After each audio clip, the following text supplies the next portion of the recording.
হক ইনসাফ বার্তা ইউটিউব চ্যানেলে আপনাদেরকে স্বাগতম। শুরু করছি গণতন্ত্রের চতুর্থ স্তম্ভ। আমি আনারুল ইসলাম।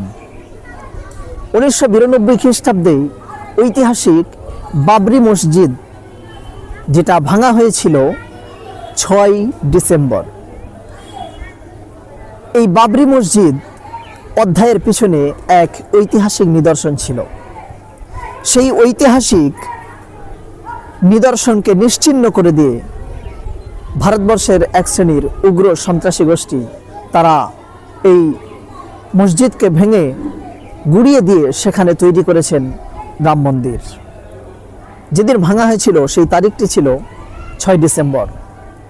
আর বর্তমান মুর্শিদাবাদের ভরতপুরের বিধায়ক হুমায়ুন কবির সাহেব তিনি ঘোষণা করলেন যে ঐতিহাসিক বাবরি মসজিদ ভাঙা হয়েছে, কিন্তু আমি এই বাবরি মসজিদ বাংলার বুকে একটা তৈরি করেই দেখাবো। একথা বললেন স্বয়ং ভরতপুরের বিধায়ক হুমায়ুন কবির। তাই তিনি আগামী 6 ডিসেম্বর সেই দিনটিকে ধার্য করে তিনি বাবরি মসজিদ তৈরি করার প্ল্যান পরিকল্পনা করলেন।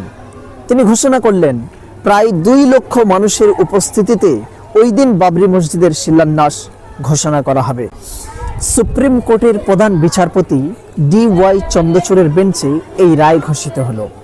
তিনি স্পষ্ট ঘোষণা করলেন প্রামাণ্য নথির উপরে বিশ্বাসের জয়, অর্থাৎ ভারতবর্ষের প্রায় 100 কোটি মানুষের বিশ্বাস জড়িত আছে এই রাম মন্দিরের সঙ্গে, অর্থাৎ রাম জন্মভূমির সঙ্গে।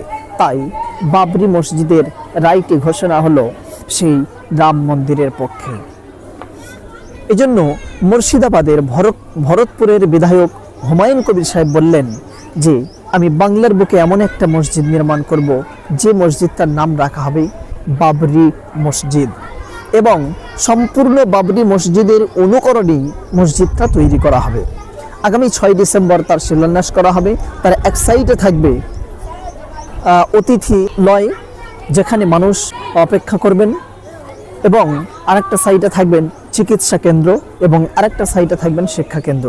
এই রকম সমষ্টিগতভাবে এই মসজিদটি নির্মাণ করা হবে।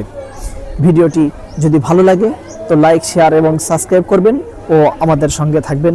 হক ইনসাফ বার্তা ইউটিউব চ্যানেলের পক্ষ থেকে আপনাদেরকে অসংখ্য ধন্যবাদ।